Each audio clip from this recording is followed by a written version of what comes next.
Ô gente, Roberto Relubíscaro aqui com mais um slasher de terceira ou até abaixo, categoria dos anos 80, mais especificamente 1982, que pode ser assistido agora no finalzinho de junho de 2025 no YouTube.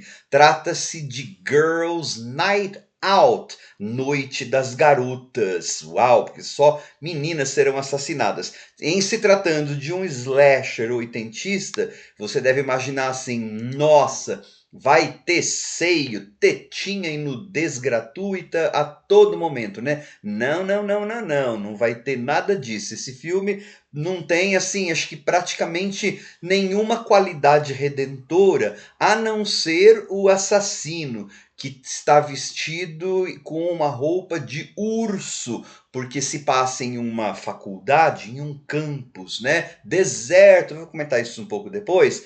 E o mascote do time de basquete, basquete, é um urso. Então ele é um urso até que é mal feito, é podre, mesmo isso é mal feito, mas é um urso mais fofinho do que assim assustador.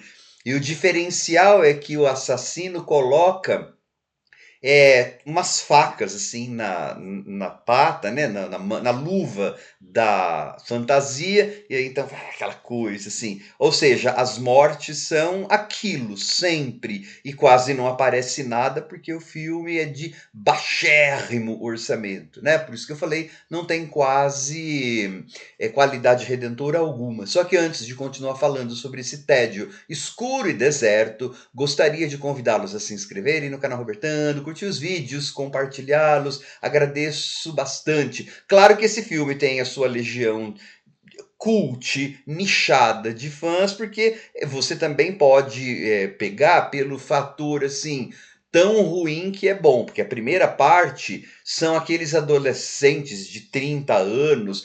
Tudo bem, eles estão em uma faculdade, então eles não precisam necessariamente ser jovens, mas a maioria dessas pessoas já passava dos 30, né? Estão na faculdade lá comendo o dinheiro dos pais.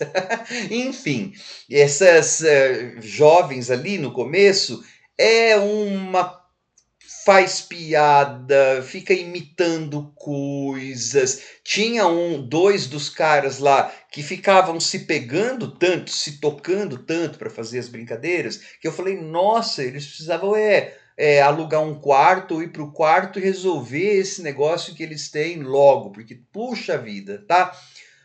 De ator conhecido, hoje em dia, acho que só tem o Hal Holbrook. O Hal Holbrook, ele participou de quem cresceu nos anos 70. Bom, na verdade, assim, esse Hal Holbrook, ele fez filmes e séries desde os anos 50 até praticamente quando ele morreu.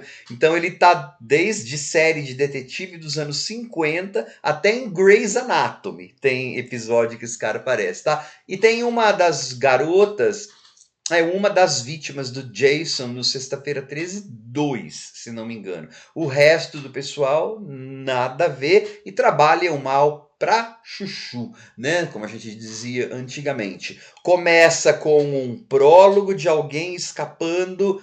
Não, de alguém se suicidando em um asylum, em um sanatório.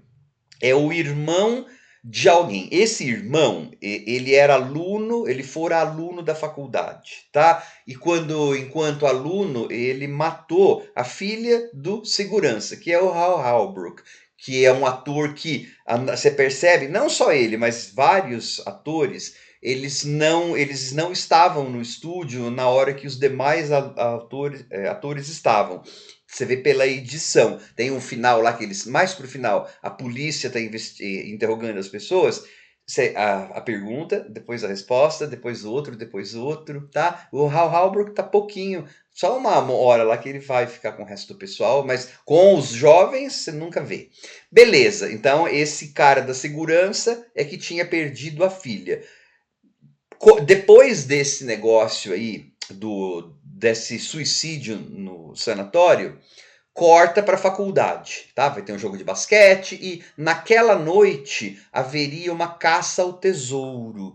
Então, as pistas da caça ao tesouro são dadas por um DJ. Essa faculdade, gente, que vai ter então essa caça de tesouro, você deveria imaginar assim: se está tendo uma caça de tesouro à noite em um campus, tudo estaria bastante iluminado para as pessoas, né, circularem com segurança e tudo mais, e também haveria pessoas circulando no campus, afinal de contas, ok, é uma faculdade pequena nos confins do estado de Ohio, mas é uma faculdade, é um campus grande, então deveria ter gente ali. Não, você pega cenas em que as pessoas estão em lugares ermos. Aí você fala, mas que caça de tesouro que é essa?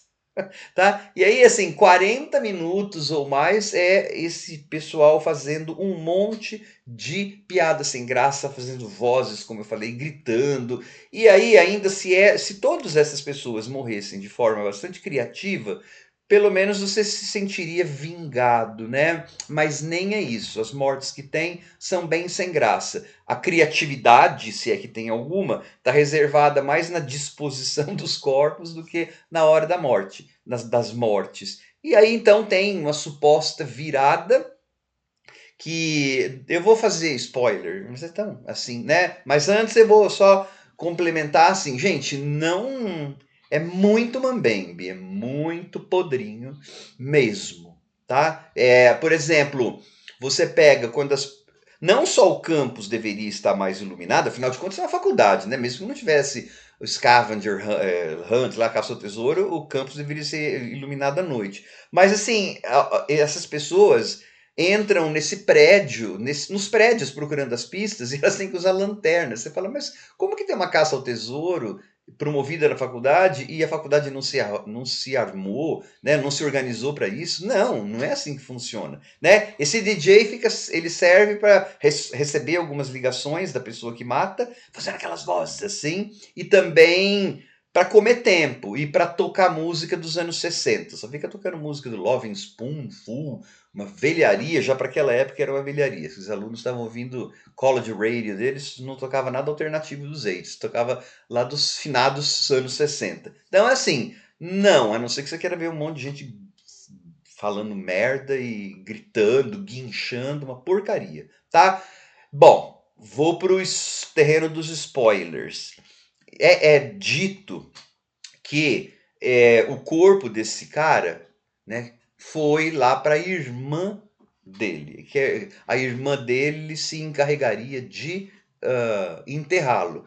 Ok, tem as alunas, toda aquela coiseira toda, mas umas duas cenas tem uma garçonete, essa sim, trintona, quarentona, e simpática, assim, fica conversando umas duas coisas. Ela aparece duas vezes e não serve para nada. Ok, esses filmes geralmente têm cenas que não servem para nada, mas também em slashers, porque depois viram quem será que fez, né? Aí eu falei, tá, é essa que vai ser a assassina, porque ela é aquele tipo que tá no meio da história, apareceu uma, duas vezes, e depois, aquela lá, né? E não deu outra. Era ela que tinha uma dupla personalidade, né? O irmão dela baixava nela. Tanto é que esse filme até cita no começo Norman Bates. Alguém tá falando, né? Que é o do Psicose. Eles imitam é um ovo de Páscoa. E tem um red herring, né? Um despiste. Aliás, despiste tá cheio ali, só que você sabe que não vai ser a pessoa. Então, e aí, assim, supostamente, além de você ter esse final, né? Olha como Psicose influencia, né? Influenciou bastante slashers. Você também tem a última virada final, que seria assim: ela acabou não enterrando o corpo do irmão dela, ela guardou no freezer. Eu falei, nossa, será que ela era dona? Aparentemente ele era garçonete do diner lá do lugar, mas ela achou um freezer para guardar o irmão. Deveria ser um daqueles finais assim de virada para você. Não, mas não, a gente não fica assim porque o filme foi chato na maior parte do tempo e porque a trilha sonora incidental e o próprio diretor, eles não conseguiam criar um clima de suspense, né? Então, não. Girls Night Out é bem tosco. Tchau.